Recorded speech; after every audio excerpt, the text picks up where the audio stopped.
Vous avez brossé tous ces nouveaux moyens diagnostiques que vous avez.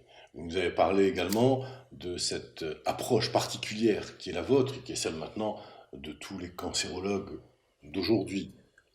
Qu'en est-il aujourd'hui de ces traitements que vous proposez, de ces nouveaux traitements, anciens, j'imagine encore valables, mais tous ces nouveaux que vous avez apportés aujourd'hui?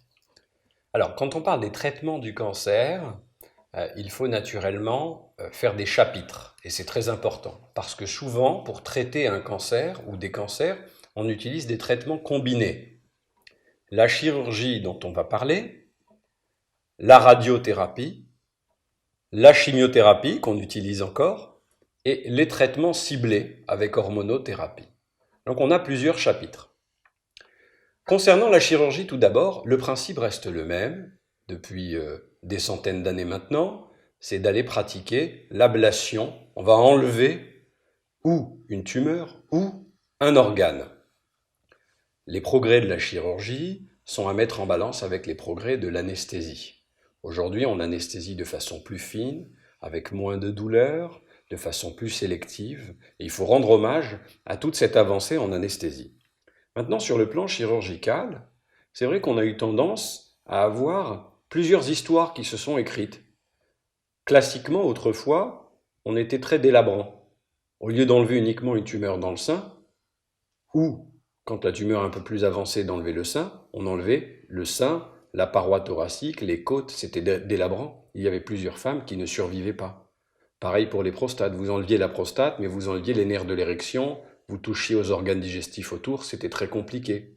Donc c'est vrai que ce sont des images difficiles, mais c'était plus difficile de vivre après une chirurgie de cancer.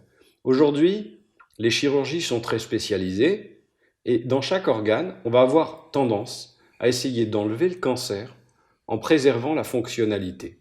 Et si possible, arriver à faire des traitements complémentaires.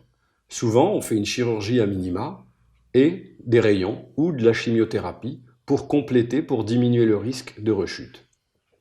Alors, dans la chirurgie, on a eu la chirurgie dite classique, qui s'est beaucoup améliorée avec l'anesthésie, comme on l'a dit, mais également le type de bistouri, les fils résorbables, les progrès pour gérer les complications post-opératoires, les antibiotiques, moins d'infections.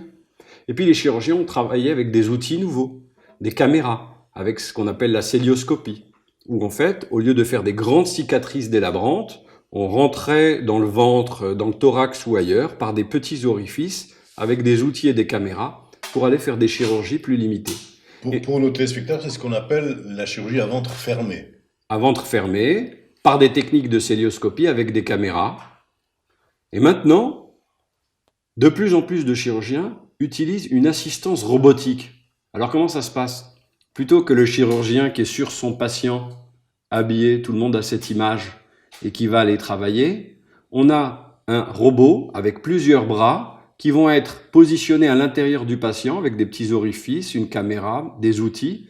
Et puis à côté, dans la pièce à côté, mais ça peut être à l'autre bout du monde, on a une connectique avec un chirurgien qui a un joystick, comme dans les jeux vidéo, et qui va faire ces gestes.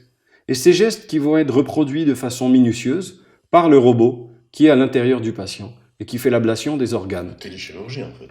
Exactement. Alors au début, c'était l'armée qui avait développé cela pour opérer ailleurs dans des champs de guerre des patients qui en avaient besoin avec des robots. Mais comment on s'en sert par exemple?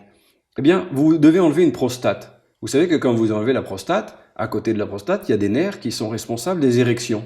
Donc chez l'homme mûr, qui reste un homme jeune, quand on enlève la prostate, si en plus il y a une disparition de la fonction érectile, c'est pas génial. Eh bien, on va pouvoir faire une dissection de la prostate de façon fine, en magnifiant l'espace par une intelligence robotique, des caméras qui sont à l'intérieur, et on va pouvoir faire une dissection en essayant de préserver ce qu'on appelle les bandelettes de l'érection. Donc enlever le cancer et garder au mieux la fonctionnalité pour préserver la qualité de vie. Donc cette chirurgie évolue de façon mini-invasive, moins invasive, avec moins de complications post-opératoires, avec de meilleures situations anesthésiques.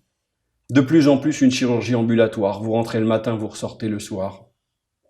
Une chirurgie sans douleur. Et une chirurgie qui s'intègre dans un plan de traitement global, où on va faire un plan de traitement pas seulement en opérant, mais en opérant et en faisant des traitements médicaux à côté. et grâce aux moyens d'imagerie moderne, arriver à guider les gestes.